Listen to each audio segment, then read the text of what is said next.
Hello champions, welcome to commerce with नव।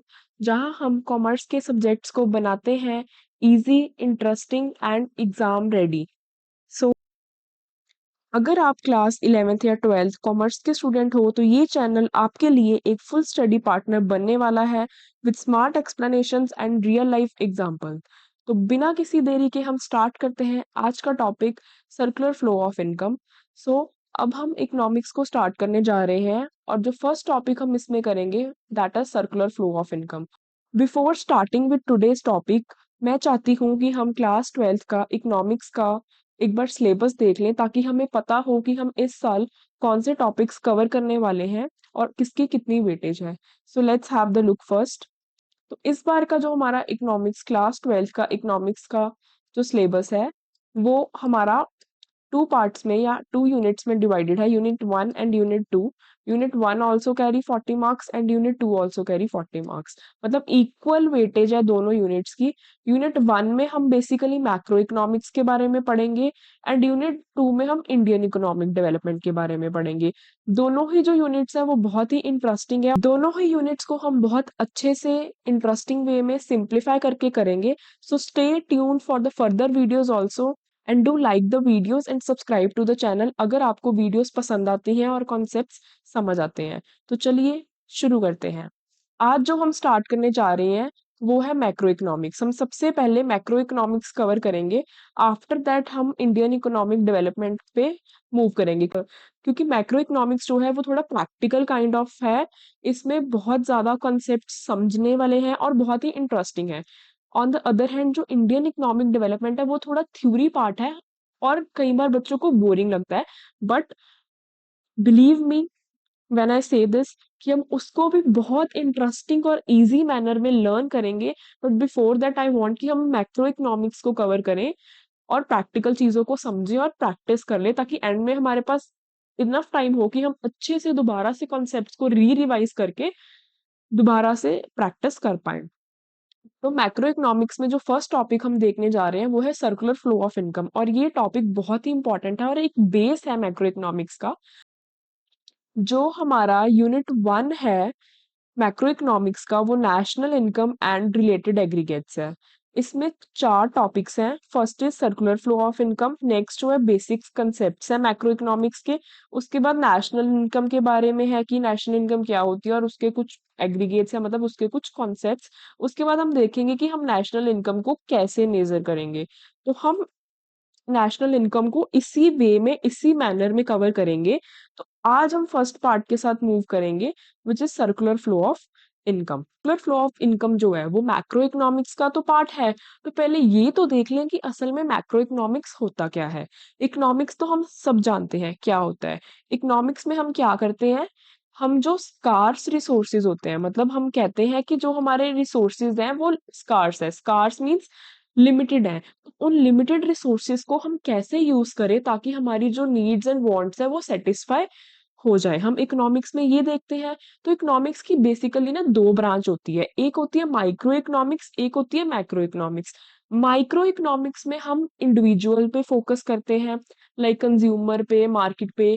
For example कि अगर मैंने एज अ बिजनेस आज ये चेंज किया या ये अपने प्रोडक्ट में चेंजेस किए तो उसका किस पे इम्पैक्ट आएगा, क्या उसका गवर्नमेंट पे इम्पैक्ट आएगा या उसका कंज्यूमर पे इम्पैक्ट आएगा या उसका किसी इंडस्ट्री पे या किसी फर्म पे इम्पैक्ट आएगा। जब हम सिर्फ इंडिविजुअल चीजों को देखते हैं वो माइक्रो इकोनॉमिक्स होती है। लेकिन जब पूरी इकोनॉमी को हम इकट्ठा करके देखते हैं तो वो मैक्रो इकोनॉमिक्स होती है। इसमें हम बिहेवियर और परफॉर्मेंस देखते हैं इकोनॉमी का एज अ होल, मतलब इकट्ठे हम करके देखते हैं।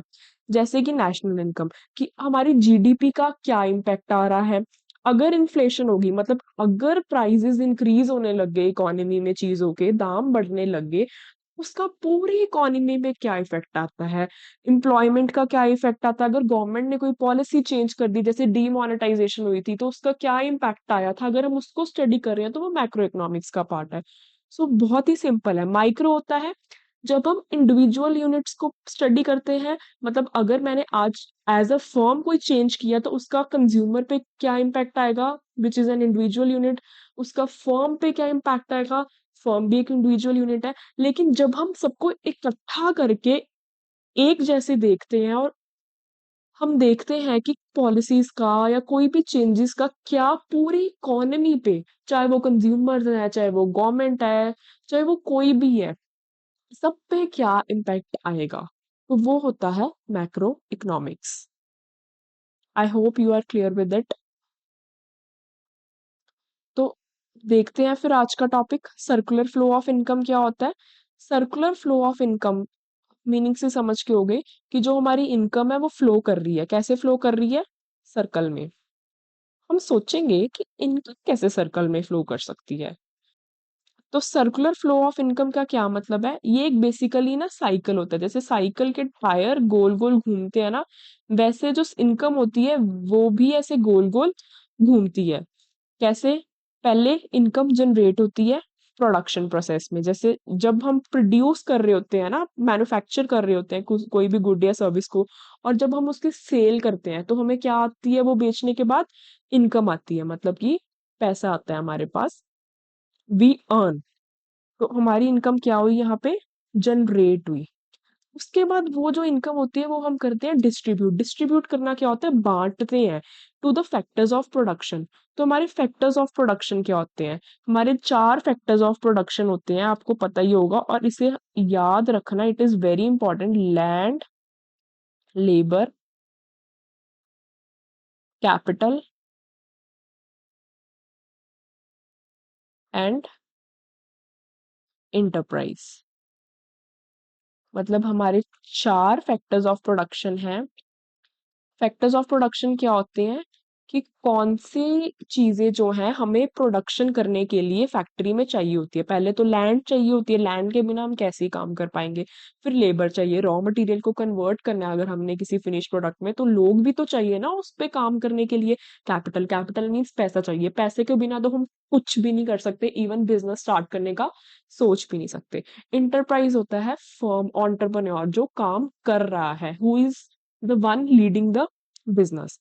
तो हम उनमें इनकम को बांट देते हैं, और उसके बाद वो जो इनकम है सर्कुलेट होती है, वो घूमती है कैसे, हाउस होल्ड से फर्म्स तक।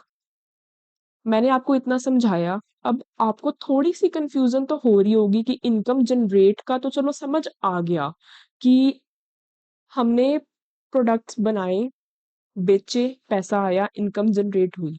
वो डिस्ट्रीब्यूट अब कैसे होती है और सर्कुलेट कैसे होती है, हाउस होल्ड्स क्या होते हैं और फर्म्स क्या होती है, तो ये क्या चक्कर क्या है और ये कैसे घूमता है। तो चलो अब इजीली इसको देखते हैं, समझते हैं और सीखते हैं। चलिए, तो कुछ ऐसा होता है, मान लीजिए आपकी फैक्ट्री है और आप बिस्किट्स मैन्युफैक्चर करते हैं।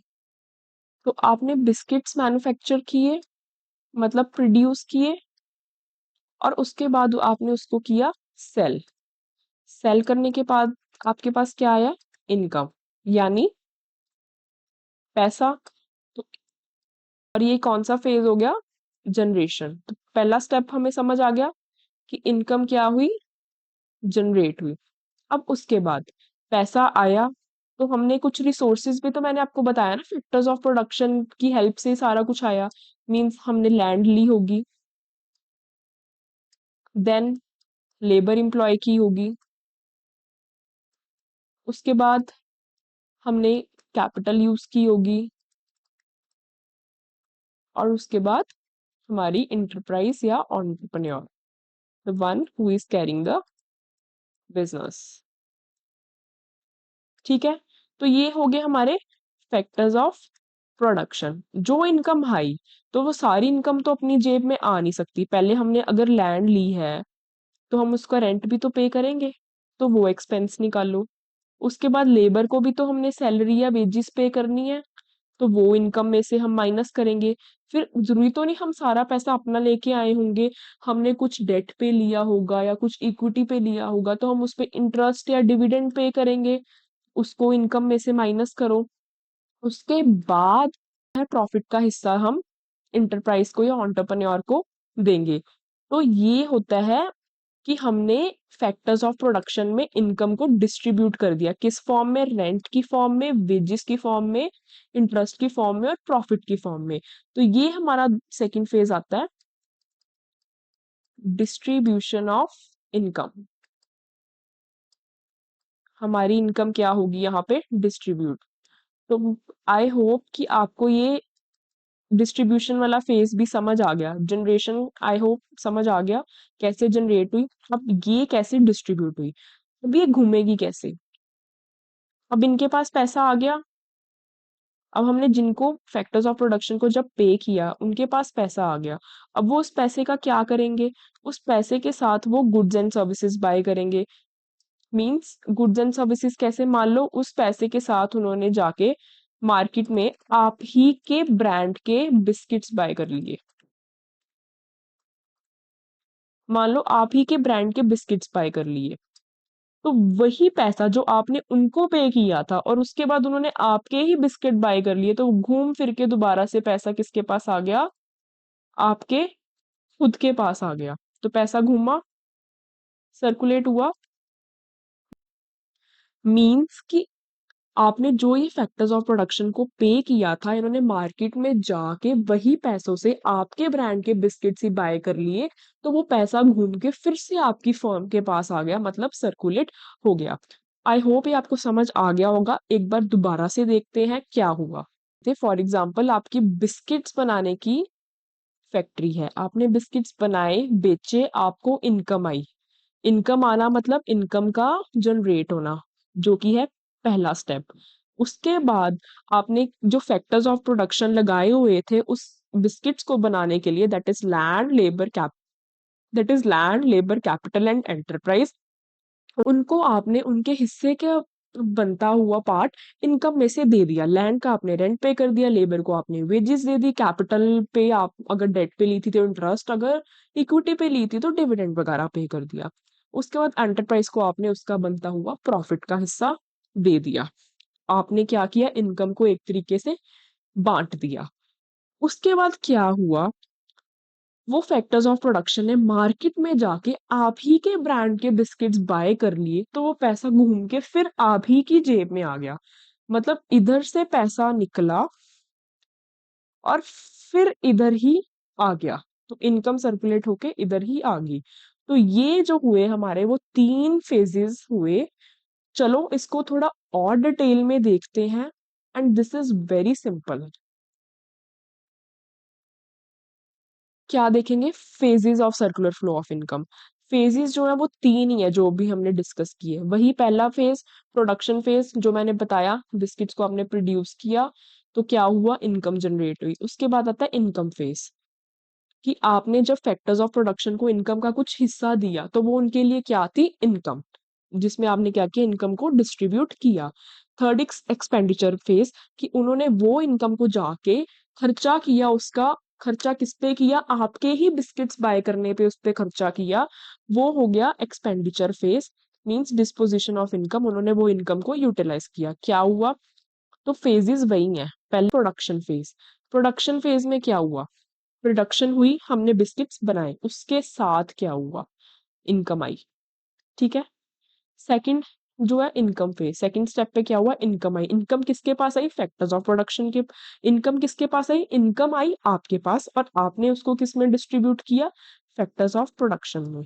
तो फैक्टर्स ऑफ प्रोडक्शन वालों ने क्या किया? एक्सपेंडिचर फेज, उसको जाके खर्च कर दिया। मार्केट में जाके आपके ही ब्रांड के बिस्किट्स बाय कर लिए, खर्च कर दिया, और वो घूम फिर के पैसा फिर आप ही की जेब पे आया। मतलब इनकम इधर से ही निकली और इधर ही वापस आ गई। एंड ये जो है, ये है circular flow of income. I hope this is clear.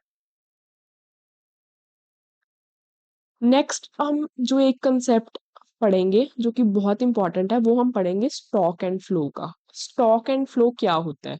Stock and flow variables जो होते हैं ना, वो हम मैक्रो इकोनॉमिक्स में बहुत ज्यादा यूज करते हैं वेरिएबल्स को मेजर करने के लिए। अगर हम किसी भी वेरिएबल को मेजर करते हैं at a particular point of time, मतलब उसी दिन उसी पॉइंट ऑफ टाइम पे, तो उसको स्टॉक कहते हैं। और अगर हम over a period of time करते हैं, मतलब कुछ समय के लिए ही करते हैं, कुछ समय के लिए करते हैं, तो उसे फ्लो कहते हैं।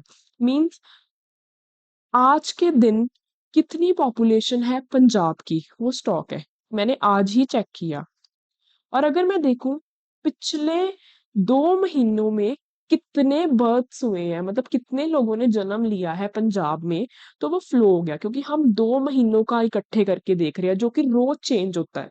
बट स्टॉक जो है वो आज का ही देखा, तो उसमें कुछ चेंजेस नहीं आएंगे, क्योंकि मैंने आज एक पर्टिकुलर टाइम पे देख लिया, तो वो सेम रहेगा, तो वो स्टैटिक है। स्टैटिक क्या होता है? चेंज नहीं होता, क्योंकि मैंने आज एक पर्टिकुलर पॉइंट पे देखा कि आज के दिन कितनी पॉपुलेशन है, तो आज की पॉपुलेशन थोड़ी चेंज होगी, तो ये स्टैटिक है, मतलब फिक्स्ड है।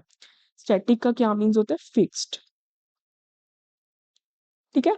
और फ्लो जो है वो डायनेमिक है। डायनेमिक का मीनिंग होता है चेंजिंग, चेंज हो रहा है। अगर मैंने 2 महीने की पॉपुलेशन देखी, अगर मैंने 2 महीने में देखा कि 2 महीने में कितने बर्थ्स हो रहे हैं, कितने बच्चों ने जन्म लिया है पिछले 2 महीनों में पंजाब में, तो वो चेंज हो रहा है। पहले दिन कुछ और, दूसरे दिन कुछ और, तीसरे दिन कुछ और होगा रेट, और एंड वाले डे मीन 60th डे कुछ और होगा रेट। तो रोज का चेंज हो तो रोज का चेंज हो रहा है। It's a dynamic concept. तो स्टॉक में कोई टाइम डायमेंशन नहीं है, क्योंकि हम पर्टिकुलर डे का देखते हैं। इसमें टाइम डायमेंशन है, क्योंकि हम over a period of time देखते हैं। इजी है, बहुत सिंपल है, लेकिन फिर भी आपको डिफिकल्ट लग रहा है, तो मैंने बहुत सी एग्जांपल्स ऐड की हैं, और जब हम उन्हें कवर करेंगे ना, बहुत ही simple, easy, crystal clear concept हो जाएगा आपको, और आई डोंट थिंक इसके बाद आपको कोई भी डिफिकल्टी होगी इसमें। देखो एग्जाम्पल, कितनी सिंपल एग्जाम्पल मैंने लिए, एक बकेट ऑफ वाटर की एग्जाम्पल ली है। मान लो एक बकेट है आपके पास, ये इसमें पानी स्टोर है, पानी पड़ा है, मान लो इस लेवल तक पानी है, तो ये हो गया स्टॉक, क्योंकि इतना पानी आपके पास है, ऑलरेडी है, तो ये इतना ही है। मान लो टैप से आपने पाइप लगाई है, और टैप ऑन करके आप पानी को इसमें फिल कर रहे हो, तो ये जो इधर से वाटर जा रहा है ना, ये फ्लो है, क्योंकि ये चेंज हो रहा है। कभी आप ऑन कर देते हो, कभी ऑफ कर देते हो, कभी पानी जाता है, कभी नहीं। कभी टैप ज्यादा ओपन कर देते हो, कभी कम ओपन करते हो, तो कभी ज्यादा अमाउंट ऑफ वाटर उसमें चले जाता है, और कभी कम जाता है, तो ये चेंज हो रहा है, डायनेमिक। और ये मान लो इधर से आप मग से पानी निकाल रहे हो, और ये है मग जिससे आप पानी निकाल रहे हो, तो ये भी फ्लो ऑफ वाटर है। फर्क क्या है? ये पॉजिटिव फ्लो ऑफ वाटर है, क्योंकि ये स्टॉक में ऐड कर रहा है, पानी इतना ही था, लेकिन ये आप जब आप इसको चला रहे हो तो पानी जा रहा है। अगर जा रहा है तो ये स्टॉक को इंक्रीज कर रहा है। लेकिन अगर आप मग से पानी निकाल रहे हो तो इट्स नेगेटिव, कि पानी जो आपका वो कम हो रहा है।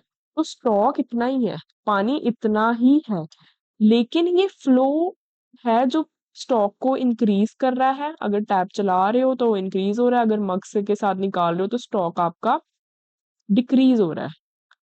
बट स्टॉक क्या है? I am again saying static, मतलब फिक्स्ड ही है। इट्स फ्लो, फ्लो है जो स्टॉक की क्वांटिटी पे इम्पैक्ट डाल रहा है। जैसे समझ लो, मेरी सेम एग्जांपल, बिस्किट्स मैन्युफैक्चर करती हूँ, तो मैंने आज 500 यूनिट, 500 पैकेट बिस्किट्स के बना लिए। ठीक है। तो कल मेरे उसमें से 300 निकल गए।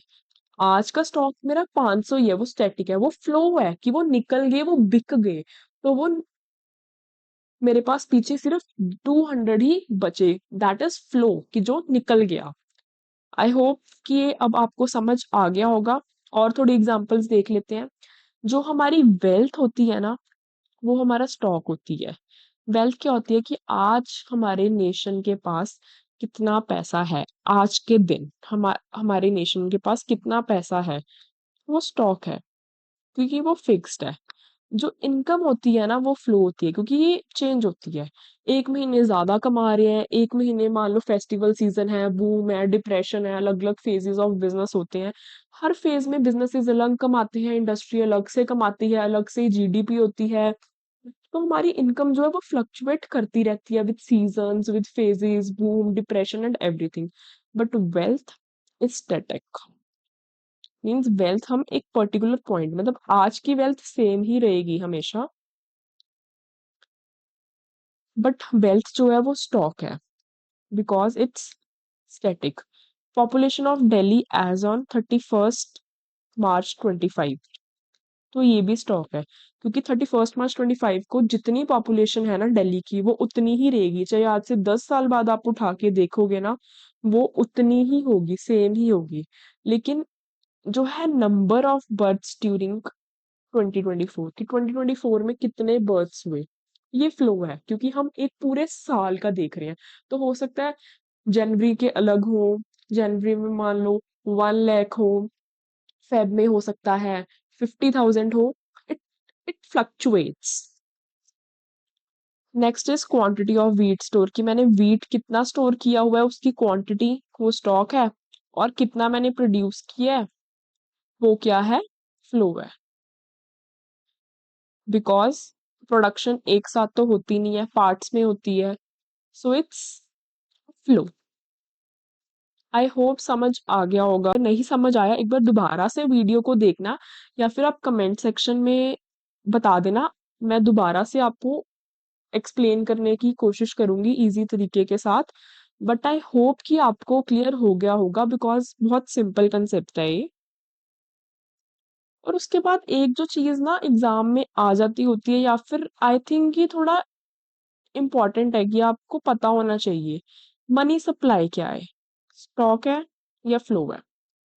व्हाट इज मनी सप्लाई, सोचो। मैंने आपको समझा दिया स्टॉक क्या होता है, मैंने आपको समझा दिया फ्लो क्या होता है, तो आप क्या सोचोगे, तो आपका क्या व्यू पॉइंट है। व्हाट इज मनी सप्लाई, क्या ये स्टॉक है, क्या ये फिक्स्ड रहती है, और क्या ये फ्लो है, मीन्स ये डायनेमिक है, ये चेंज होती रहती है, क्या है ये। व्हाट डू यू थिंक, मेरे को कमेंट करके बताओ। तो आई होप आपको पता लग गया होगा कि मनी सप्लाई जो है वो स्टॉक वेरिएबल है। क्यों, आप कहोगे कि सप्लाई है, मे बी फ्लो हो, आपने शायद गलत गेस भी लगाया हो, बट मैं आपको समझाती हूँ कि ये कैसे स्टॉक है। मनी सप्लाई का मीनिंग होता है कि एक पर्टिकुलर पॉइंट ऑफ टाइम पे हमारी इकोनॉमी में कितना पैसा अवेलेबल है, मतलब कितना पैसा सर्कुलेट हो रहा है एक पर्टिकुलर पॉइंट ऑफ टाइम में, वेदर कैश डिपॉजिट्स हैं या डिमांड डिपॉजिट्स हैं या कोई भी लिक्विड फॉर्म ऑफ मनी है, तो वो मनी सप्लाई में ही आता है। तो हम देखते हैं एट अ पर्टिकुलर पॉइंट कि आज के दिन कितना जो पैसा है वो मार्केट में सर्कुलेट कर रहा है, आज के दिन कितना पैसा है जो मार्केट में सर्कुलेट कर रहा है। तो अगर हम पर्टिकुलर पॉइंट पे देखते हैं तो वो क्या होता है, स्टॉक होता है। अगर हम ओवर द पीरियड देखते हैं तो वो फ्लो होता है। हम ये नहीं कह रहे कि पिछले एक साल में कितना था। Money supply means at a particular point of time, कि आज के दिन बाजार में कितना पैसा है, आज के दिन है, तो वो स्टॉक है। अगर एग्जाम में क्वेश्चन आता है, बिल्कुल भी कंफ्यूज नहीं होना, बिकॉज आपने कॉमर्स विद नव की सारी वीडियोस देखी हैं और कॉन्सेप्ट्स कवर किए हैं, और आपको बहुत ही अच्छे से पता है कि मनी सप्लाई स्टॉक वेरिएबल है, बिकॉज मनी सप्लाई का मीनिंग है कि total amount of money available in an economy at a particular point of time,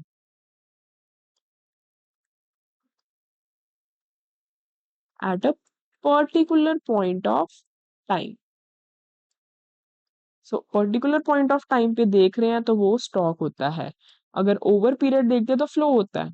तो मनी सप्लाई का मीनिंग इटसेल्फ कहता है कि भाई मैं स्टॉक ही हूं, तो मुझे स्टॉक वेरिएबल ही कहना। Okay, okay, clear. तो अब हम सर्कुलर फ्लो जो कर रहे थे उसको कंटिन्यू करते हैं। हमने मीनिंग देखा, फेजेस देखा। अब हम देखेंगे कि कौन सी टाइप्स होती हैं सर्कुलर फ्लो की। सर्कुलर फ्लो की दो टाइप्स होती हैं। First is real flow, second is money flow. Real flow होता है flow of goods and services between firms and house holds, कि गुड्स एंड सर्विसेज कैसे हाउस होल्ड्स और फर्म्स के बीच में फ्लो कर रहे हैं या मूव कर रहे हैं। मनी फ्लो होता है कि पैसा कैसे मूव कर रहा है। फर्म्स और हाउस होल्ड के बीच में पैसा कैसे एक्सचेंज हो रहा है, वो मनी फ्लो है। तो रियल फ्लो को हम फिजिकल फ्लो भी कहते हैं, क्योंकि इसमें गुड्स एंड सर्विसेज यानी कि प्रोडक्ट्स एक्सचेंज होते हैं। कैसे, ये डायग्राम करना बहुत अच्छे से। एग्जाम में कोई भी क्वेश्चन आए, आपको बहुत अच्छे से हेडिंग्स के साथ, एक्सप्लेनेशन के साथ ये फिगर्स और डायग्राम्स दे के आनी है, जो मैंने इंक्लूड की हैं अपनी वीडियोस में या अपनी प्रेजेंटेशंस में। बिकॉज इसके साथ आपके एग्जाम की प्रेजेंटेशन बहुत अच्छी होगी और आपके हाई स्कोर करने के चांसेस ज्यादा होंगे। और साथ में इससे कॉन्सेप्ट्स को समझना और समझाना बहुत ही इजी हो जाता है। तो बहुत अच्छे से इसको समझो, और अगर आपको एक बार ये समझ आ गया और आपके दिमाग में ये डायग्राम्स बैठ गई ना, तो आपको ये कॉन्सेप्ट्स कभी भी नहीं भूलेंगे। These are very simple. तो रियल फ्लो कैसे होता है? एक साइड आ गया हाउस होल्ड, हमने पढ़ा flow of goods and services between house hold and firms. हमने रियल फ्लो हमने पढ़ा हाउस होल्ड्स और फर्म्स, इनमें गुड्स एंड सर्विसेज सर्कुलेट होती है, मतलब एक्सचेंज होती है। कैसे होती है? हाउस होल्ड्स क्या प्रोवाइड करते हैं? Factor services. और फर्म्स क्या प्रोवाइड करती हैं? Goods and services. जैसे कि ही एग्जांपल ले रही हूँ कि बिस्किट्स की फैक्ट्री स्टार्ट की, तो मुझे लैंड भी चाहिए, लेबर भी चाहिए, कैपिटल भी चाहिए, और इंटरप्राइज भी चाहिए। तो मैंने फैक्टर्स ऑफ प्रोडक्शन मेरे पास तो होंगे नहीं, मैं जाके लूंगी। लैंड मैंने मान लो किसी से रेंट पे ले ली, तो वो मेरा हाउस होल्ड है जिसने मुझे दी। फैक्टर सर्विस प्रोवाइड की तो किसी हाउस होल्ड ने मुझे प्रोवाइड की। लेबर जो आई, लोग जो आए, वो भी इकोनॉमी का पार्ट है, हाउस होल्ड्स ही है वो भी। ठीक है। और उसके बाद क्या हुआ? लेबर, कैपिटल, मैंने डेट लिया, लोन लिया, तो वो मैंने मार्केट से जाके लिया, हाउस होल्ड अगेन। और अगर मैंने इक्विटी ली लोगों से, मींस पैसा लिया, तो वो भी हाउस होल्ड्स अगेन। उसके बाद एंटरप्राइज भी ऑब्वियसली हाउस होल्ड का पार्ट है, एंटरप्रेन्योर भी सोसाइटी में से ही आ रहा है मेरी फर्म के लिए। तो हाउस होल्ड्स ने मुझे क्या प्रोवाइड किया? Factor services. कौन सी? वही लैंड जो मैंने अभी डिस्कस किया, लेबर। ये बहुत आपको अच्छे से याद होनी चाहिए। इकोनॉमिक्स पढ़ रहे हो ना, आपको फैक्टर्स ऑफ प्रोडक्शन तो पता होने चाहिए। ठीक है। फर्म्स को प्रोवाइड किया आपने फैक्टर सर्विसेज। फर्म ने आपको क्या दिया? गुड्स एंड सर्विसेज बना के। मैंने बिस्किट्स बनाए, तो मैंने बिस्किट्स मार्केट में लेके आई और मैंने आपको बिस्किट्स प्रोवाइड किए। वो मेरा क्या है? Good and service. जो मैंने बिस्किट्स बनाए ना, वो गुड एंड सर्विस। तो कैसे रियल फ्लो हुआ? हाउस होल्ड्स ने आपको लैंड, लेबर, कैपिटल, इंटरप्राइज दी, आपने उसका यूज किया और उनको वापसी में क्या दिया? उनको वापसी में बिस्किट्स, या फिर हम कहें गुड्स एंड सर्विसेज बना के दिए। Biscuits is just an example, तो उसको एग्जाम्पल की तरह ही लेना, दिए तो गुड्स एंड सर्विसेज ही बना के, मीन्स प्रोडक्ट्स ही दिए। मनी फ्लो को हम कहते हैं नॉमिनल फ्लो। नॉमिनल फ्लो क्या आता है कि इसमें फिजिकली गुड्स एंड सर्विसेज नहीं जा रहे, इसमें पैसा जा रहा है, मनी जा रहा है। तो मनी कैसे गया? आपने फैक्टर पेमेंट की, जो मैंने समझाया आपको अभी, ये सारा सर्कुलर फ्लो ही है। हम उसके टाइप्स पढ़ रहे हैं ना, आपको लग रहा होगा ये तो सर्कुलर फ्लो ही है, वही जनरेशन, डिस्ट्रीब्यूशन फेज जो अभी हमने पढ़े, सर्कुलेशन फेज, तो ये वही चीज ही है, हम उसके टाइप ही पढ़ रहे हैं। तो फर्म को आपने फैक्टर पेमेंट की, लैंड को आपने रेंट दिया, लेबर को वेजेस दी, कैपिटल को इंटरेस्ट दिया, और एंटरप्राइज को प्रॉफिट दिया। आपने पे किया उनको अपनी इनकम में से, उन्होंने जाके क्या किया? उसी से आपके, वही एग्जांपल, बिस्किट्स बाय कर लिए आपके बनाए हुए, या गुड्स एंड सर्विसेज बाय कर लिए। तो उन्होंने कंजम्पशन एक्सपेंडिचर किस पे किया? गुड्स एंड सर्विसेज पे। तो क्या हुआ? वही पैसा घूम के फिर से आपकी ही जेब में आ गया। वही जो मैंने आपको साइकिल समझाया, ये वही है। तो फर्क क्या है? फर्क ये है कि रियल फ्लो में हम पढ़ते हैं कि गुड्स एंड सर्विसेज जा रहे हैं, कि वो सर्विसेज प्रोवाइड कर रहे हैं, आप गुड्स एंड सर्विसेज दे रहे हो। और मनी फ्लो में हम पैसा देखते हैं, क्या? कि आपने फैक्टर पेमेंट की है और आपके पास गुड्स एंड सर्विसेज आए। ये वही चीज है, बट उसको 2 पार्ट्स में डिवाइड कर दिया गया। इसमें एक में हम फिजिकली गुड्स एंड सर्विसेज को कंसीडर कर रहे हैं, दूसरे में हम फिजिकली पार्ट कंसीडर ना करके हम बेसिकली पैसे को कंसीडर कर रहे हैं, मनी को कंसीडर कर रहे हैं। तो हम ये भी कह सकते हैं कि जो फर्स्ट पार्ट है, जो रियल फ्लो है, वो थोड़ा बार्टर सिस्टम के जैसे भी है। जैसे बार्टर सिस्टम में होता था ना, गुड्स के बदले गुड्स एक्सचेंज करते थे कि एक चीज दे एक चीज ले। जैसे मैंने आपको चावल दिए तो आपने मुझे उधर से क्लोथ्स दे दिए, कि चीज के बदले चीज एक्सचेंज करते थे। ये बार्टर सिस्टम होता था। तो उसको काइंड ऑफ ये समझ लो थोड़ा सा, अगर समझने के लिए you want to keep in mind कि रियल फ्लो में हम गुड्स एंड सर्विसेज को देखते हैं, फिजिकल फ्लो देखते हैं, मनी फ्लो में हम पैसे को देखते हैं। Simple, clear. उसके बाद जो ये टॉपिक है circular flow in two sector economy. हमने सर्कुलर फ्लो ऑफ इनकम तो पढ़ लिया। टू सेक्टर इकोनॉमी में सर्कुलर फ्लो ऑफ इनकम कैसे होता है ये देखते हैं। और ये टॉपिक बहुत ज्यादा इंपॉर्टेंट है, आपके सिलेबस में स्पेसिफिकली ये टॉपिक मेंशन है, तो इसके आने के चांसेस बहुत ज्यादा होते हैं। और ये इजी भी है। अगर आपको सर्कुलर फ्लो अच्छे से समझ आ गया ना, बस आपको टू सेक्टर इकोनॉमी का मीनिंग समझाना है, आपको रेलेवेंस अपने आप बहुत अच्छे से समझ आ जाएगा। और जैसे मैं आपको समझाऊंगी और जो जो मैंने इस प्रेजेंटेशन में कवर किया है, इस वीडियो में कवर किया है, उसको सेम सीक्वेंस में ऐसे ही याद करना, नोट्स बना लेना अपने अच्छे से, और एग्जाम्स में इसे रिवाइज करके जाना और सेम सीक्वेंस में ऐसे ही प्रेजेंट करके आना। Circular flow in two sector economy. अब हम देखेंगे टू सेक्टर इकोनॉमी होती क्या है। टू सेक्टर इकोनॉमी को ना हम सिंपल इकोनॉमी भी कहते हैं, बिकॉज इसमें वर्ड से समझ आ रहा है टू सेक्टर। हम कंसीडर करते हैं कि सिर्फ दो ही सेक्टर्स है इसमें, मींस दो ही सेक्टर्स एग्जिस्ट करते हैं। कौन से दो सेक्टर? हाउस होल्ड सेक्टर है और फर्म्स है। हमने अभी तक जो भी पढ़ा कि इनकम जो सर्कुलेट हो रही है, जनरेशन हो रही है, इनकम जनरेशन हो रही है, डिस्ट्रीब्यूशन हो रही है, सर्कुलेट हो रही है, वो हाउस होल्ड और फर्म में होती है। तो हम ये अज्यूम करके चलते हैं कि दो ही सेक्टर्स हैं, एक हाउस होल्ड सेक्टर, एक firm sector. House hold sector अब क्या है? अब हम इतना पढ़ रहे हैं, हाउस होल्ड है, फर्म है, आप कह रहे होगे इतना कुछ तो कर लिया, तो अब हम देख भी लेते हैं और हाउस होल्ड और फर्म है क्या, थोड़ा डिटेल में। एक बार वैसे मैंने आपको बता दिया, बट दोबारा से एक बार देख लेते हैं। हाउस होल्ड जो होते हैं वो owners of factor of production होते हैं। वही मैंने आपको जो बताया कि जो आपको फैक्टर्स ऑफ प्रोडक्शन प्रोवाइड करते हैं उसके मालिक होते हैं वो। और कंज्यूमर्स होते हैं गुड्स एंड सर्विसेज के, क्योंकि मैंने बताया आपको कि पैसा घूम के उनके पास वापस जाता है और वो आके आपसे गुड्स एंड सर्विसेज बाय करते हैं। तो एक तो वो फैक्टर्स ऑफ प्रोडक्शन के ऑनर हो गए, दूसरा वो कंज्यूमर्स हो गए आपके गुड्स एंड सर्विसेज के। फर्म क्या हो गया? फर्म सेक्टर एक तो गुड्स एंड सर्विसेज को प्रोड्यूस करता है, दूसरा उनको बेचता है हाउस होल्ड्स को। तो इसको और अच्छे से और डिटेल में देखते हैं। तो पहले देख ले, अब थोड़ा टू सेक्टर इकोनॉमी के बारे में थोड़ा और डिटेल में देख ले। टू सेक्टर इकोनॉमी को ना हम क्लोज्ड इकोनॉमी भी कहते हैं। क्लोज्ड इकोनॉमी कौन सी इकोनॉमी होती है? जिसका कोई भी इकोनॉमिक रिलेशन नहीं होता बाकी वर्ल्ड के साथ। मतलब कोई भी फॉरेन ट्रेड नहीं हो रहा, कि हम बाहरले देश के साथ कोई भी ट्रेड नहीं कर रहे, कोई एमएनसी नहीं है, कोई फॉरेन ट्रेड नहीं है, कोई इंपोर्ट नहीं है, कोई एक्सपोर्ट नहीं है, और कोई गवर्नमेंट सेक्टर का कोई रोल नहीं है, कोई पब्लिक सेक्टर नहीं है, सिर्फ हाउस होल्ड्स हैं और फर्म्स हैं। कोई बाहरले देश के साथ हमारा कोई भी इकोनॉमिक रिलेशन नहीं है, कोई फॉरेन ट्रेड नहीं हो रहा, कोई गवर्नमेंट सेक्टर का रोल नहीं है, कोई पब्लिक सेक्टर का रोल नहीं है। तो इकोनॉमी होगी क्लोज्ड।